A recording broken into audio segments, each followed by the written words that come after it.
IPL 2025 సీజన్లో sun Risers Hyderabad జట్టు మరో మ్యాచ్లో ఓడిపోయింది. గత మ్యాచ్లో పంజాబ్ కింగ్స్పై రికార్డు స్కోరు ఛేదించి ఔరా అనిపించినటువంటి ఎస్ఆర్హెచ్ ఆ జోరును ఒక్క మ్యాచ్కే పరిమితం చేసింది.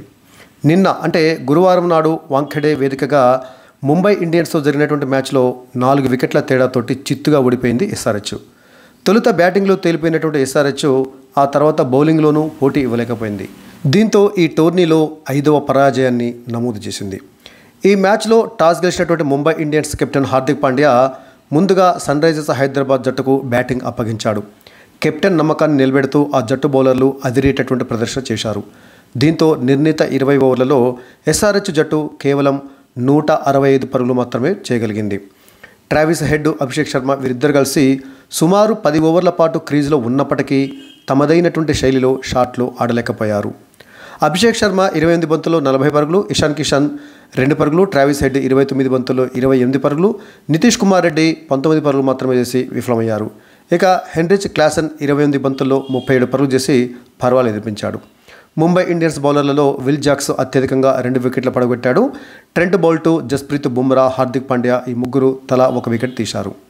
అనంతరం 163 పరుగుల విజయ లక్ష్యంతో బరిలోకి దిగినటువంటి ముంబై ఇండియన్స్ 18.1 ఓవర్లలో 6 వికెట్లు కోల్పోయి లక్ష్యాన్ని ఛేదించింది. ముంబై ఇండియన్స్ బ్యాటర్లలో ర్యాన్ రికల్టన్ 31 పరుగులు, రోహిత్ శర్మ 26 పరుగులు, విల్ జాక్స్ 36 పరుగులు, సూర్యకుమార్ యాదవ్ 26 పరుగులు చేసి జట్టు విజయంలో కీలక పాత్ర పోషించారు. ఇక సన్ రైజర్స్ హైదరాబాద్ బౌలర్లలో ప్యాట్ కమిన్స్ 3 వికెట్లు తీశాడు. ఇషాన్ మలింగ 2 వికెట్లు, హర్షల్ పటేల్ 1 వికెట్ తీశారు. ఈ ఫలితంతో ముంబై ఇండియన్స్ టోర్నీలో 3వ విజయాన్ని నమోదు చేసింది. కాగా ఆ జట్టుకు ఇది వరుసగా 2వ విజయం కావటం గమనార్హం. ఇక ఈ మ్యాచ్ స్కోర్ బోర్డు విషయానికి వచ్చినట్లయితే టాస్ ఓడిపోయి మొదట బ్యాటింగ్ చేపట్టినటువంటి సన్ రైజర్స్ హైదరాబాద్ జట్టు నిర్ణీత 20 ఓవర్లలో 5 వికెట్ల నష్టానికి 162 పరుగులు మాత్రమే చేయగలిగింది. ఆ జట్టు ఓపెనర్ అభిషేక్ శర్మ 28 బంతుల్లో 7 ఫోర్లతోటి 40 పరుగులు చేసి హార్దిక్ పాండ్యా బౌలింగ్లో రాజ్ బావాకి క్యాచ్ ఇచ్చి అవుట్ అయ్యాడు. మరొక ఓపెనర్ ట్రావిస్ హెడ్ 29 బంతులు ఎదుర్కొని 3 ఫోర్లతోటి కేవలం 28 పరుగులు మాత్రమే చేసి విల్ జాక్స్ బౌలింగ్లో మిచెల్ శాట్నర్కి క్యాచ్ ఇచ్చి అవుట్ అయ్యాడు.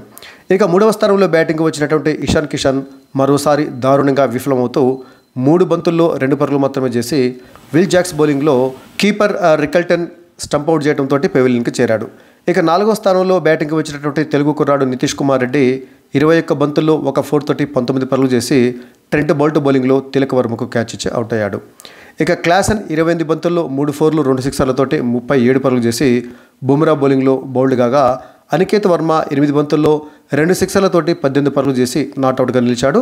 చివరిలో వచ్చినటువంటి కెప్టెన్ కమిన్స్ 4 బంతులు ఎదుర్కొని 1 సిక్సర్ తోటి 8 పరుగులు చేసి నాట్అవుట్గా నిలిచాడు. దీంతో నిర్ణీత 20 ఓవర్లలో ఎస్ఆర్హెచ్ జట్టు 5 వికెట్ల నష్టానికి 162 పరుగులు చేసింది. ఇక ముంబై ఇండియన్స్ బౌలర్ల విషయానికి వచ్చినట్లయితే విల్ జాక్స్ 2 వికెట్లు తీస్తే ట్రెంట్ బౌల్ట్, బుమ్రా, ఆ తర్వాత హార్దిక్ పాండ్యా వీళ్ళందరూ తలా 1 వికెట్ తీశారు. ముఖ్యంగా బుమ్రా కానీ ఆ తర్వాత విల్ జాక్స్ వీరిద్దరు కూడా అద్భుతంగా బౌలింగ్ వేయడం జరిగింది. ముఖ్యంగా విల్ జాక్స్ 3 ఓవర్లలో కేవలం 14 పరుగులు మాత్రమే ఇచ్చి 2 వికెట్లు పడగొట్టాడు. ఓవర్కి సగటున 4.7 చొప్పున పరుగులు ఇస్తే బుమ్రా 4 ఓవర్లలో 21 పరుగులు మాత్రమే ఇచ్చి 1 వికెట్ తీశాడు. అంటే ఓవర్కి సగటున 5.2 చొప్పున పరుగులు ఇవ్వడం జరిగింది. మొత్తంగా ముంబై ఇండియన్స్ బౌలర్లందరూ కూడా చక్కగా రాణించడంతో సన్ రైజర్స్ హైదరాబాద్ జట్టు 162 పరుగులకే పరిమితమైంది.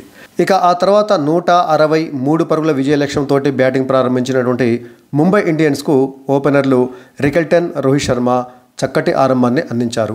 రికల్టన్ 23 బంతుల్లో 5 ఫోర్లతోటి 31 పరుగులు చేసి హర్షల్ పటేల్ బౌలింగ్లో ట్రావిస్ హెడ్కి క్యాచ్ ఇచ్చి అవుట్ అయితే రోహిత్ శర్మ ఉన్నంతసేపు ధనాధన్ బ్యాటింగ్ చేసి 16 బంతుల్లోనే 3 సిక్సర్లతోటి 26 పరుగులు చేసి కమిన్స్ బౌలింగ్లో ట్రావిస్ హెడ్కి క్యాచ్ ఇచ్చి అవుట్ అయ్యాడు. ఇక 3వ స్థానంలో బ్యాటింగ్ వచ్చినటువంటి విల్ జాక్స్ అంతకుముందు బౌలింగ్లో అదరగొట్టాడు. ఆ తర్వాత బ్యాటింగ్లో కూడా ఇరగదీశాడు. 26 బంతుల్లో 3 ఫోర్లు 2 సిక్సర్లతోటి 36 పరుగులు చేసి కమిన్స్ బౌలింగ్లో జీషన్ అన్సారీకి క్యాచ్ ఇచ్చి అవుట్ అయ్యాడు.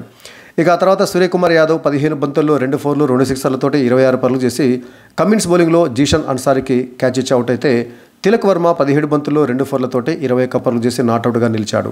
హార్దిక్ పాండ్యా 9 బంతుల్లో 3 ఫోర్లు 1 సిక్సర్ తోటి 21 పరుగులు చేసి ఇషాన్ మలింగ బౌలింగ్లో ఇషాన్ కిషన్కి క్యాచ్ ఇచ్చి అవుట్ కాగా నమన్ ధీర్ 3 బంతులు ఎదుర్కొని పరుగులేమీ చేయకుండా ఇషాన్ మలింగ బౌలింగ్లో ఎల్బీడబ్ల్యూగా అవుట్ అయ్యాడు. ఇక శాట్నర్ ఒక బంతి ఎదుర్కొని పరుగులు ఏమీ చేయకుండా నాట్అవుట్గా నిలిచాడు. దీంతో ముంబై ఇండియన్స్ జట్టు 18.1 ఓవర్లలో 6 వికెట్ల నష్టానికి 166 పరుగులు చేసి 4 వికెట్ల తేడాతో ఘన విజయం సాధించింది. ఇక సన్ రైజర్స్ హైదరాబాద్ బౌలర్ల విషయానికి వచ్చినట్లయితే కెప్టెన్ ప్యాట్ కమిన్స్ తప్ప అందరూ కూడా భారీగా పరుగులు సమర్పించుకున్నాడు. ప్యాట్ కమిన్స్ 3 వికెట్లు, ఇషాన్ మలింగ 2 వికెట్లు, హర్షల్ పటేల్ 1 వికెట్ తీయడం జరిగింది. సో మొత్తంగా ప్యాట్ కమిన్స్ తప్ప మిగతా వాళ్ళందరూ కూడా బౌలింగ్లో ఏమాత్రం ఇంప్రెస్గా కనిపించలేదు. అటు బౌలింగ్లోనూ ఇటు బ్యాటింగ్లోనూ బ్రహ్మాండంగా రాణించి ముంబై ఇండియన్స్ విజయంలో కీలక పాత్ర పోషించినటువంటి విల్ జాక్స్కు player of the match award లభించింది. ఇక ఈ విజయంతో ముంబై ఇండియన్స్ 7వ స్థానానికి చేరింది. మొత్తం 7 మ్యాచ్లు ఆడినటువంటి ముంబై ఇండియన్స్ 3 గెలుపులు 4 ఓటములతోటి మొత్తంగా 6 పాయింట్లు సాధించి పాయింట్ల పట్టికలో 7వ స్థానానికి ఎగబాగితే ఎస్ఆర్హెచ్ జట్టు ఈ మ్యాచ్లో ఓడిపోయినా కూడా 9వ స్థానానికే పరిమితమైంది. మొత్తంగా 7 మ్యాచ్లు ఆడినటువంటి ఎస్ఆర్హెచ్ జట్టు టోర్నీలో సగం మ్యాచ్లను ఆడేసింది. ఇందులో 2 విజయాలు 5 పరాజయాలతోటి 4 పాయింట్లు సాధించి ప్రస్తుతం పాయింట్ల పట్టికలో 9వ స్థానంలో కొనసాగుతుంది. ఇక ఇప్పటివరకు ఈ టోర్నీలో ఢిల్లీ క్యాపిటల్స్ ప్రస్తుతము పాయింట్ల పట్టికలో అగ్రస్థానంలో ఉంది. 6 మ్యాచ్లలో 5 మ్యాచ్లు గెలిచి కేవలం ఒకే ఒక మ్యాచ్లో ఓడిపోయినటువంటి ఢిల్లీ క్యాపిటల్స్ 10 పాయింట్లు సాధించి పాయింట్ల పట్టికలో అగ్రస్థానంలో ఉంటే, ఇక 2వ స్థానంలో ఉన్నటువంటి గుజరాత్ టైటాన్స్ నుంచి 5వ స్థానంలో ఉన్నటువంటి లక్నో సూపర్ జైంట్స్ వరకు మొత్తంగా 4 జట్లు 4 విజయాలు సాధించి 5 పాయింట్లతోటి సమానంగా ఉన్నప్పటికీ మెరుగైనటువంటి నెట్ రన్ రేట్ కారణంగా గుజరాత్ టైటాన్స్ జట్టు 2వ స్థానంలో, రాయల్ ఛాలెంజర్స్ బెంగళూరు జట్టు 3వ స్థానంలో, పంజాబ్ కింగ్స్ 4వ స్థానంలో, లక్నో సూపర్ జైంట్స్ 5వ స్థానంలో ఉన్నాయి. ఇక కేకేఆర్ అంటే కోల్కతా నైట్ రైడర్స్, ఆ తర్వాత ముంబై ఇండియన్స్ ఈ 2 జట్లు కూడా 7 మ్యాచ్లు ఆడి 3 విజయాలు సాధించి 6 పాయింట్లతో సమానంగా ఉన్నప్పటికీ కోల్కతా నైట్ రైడర్స్ మెరుగైన నెట్ రన్ రేట్ కారణంగా 6వ స్థానంలో, ముంబై ఇండియన్స్ 7వ స్థానంలో ఉన్నాయి. ఇక పాయింట్ల పట్టికలో అట్టడుగున ఉన్నటువంటి 3 జట్లు రాజస్థాన్ రాయల్స్, ఎస్ఆర్హెచ్, సిఎస్కే ఈ 3 జట్లు కూడా 7 మ్యాచ్లు ఆడి కేవలము 2 విజయాలు మాత్రమే సాధించి 4 పాయింట్లతో సమానంగా ఉన్నప్పటికీ కాస్త నెట్ రన్ రేట్ మెరుగ్గా ఉన్న రాజస్థాన్ రాయల్స్ 8వ స్థానంలో, ఆ తర్వాత ఎస్ఆర్హెచ్ 9వ స్థానంలో, సిఎస్కే అట్టడుగున 10వ స్థానంలో కొనసాగుతున్నాయి.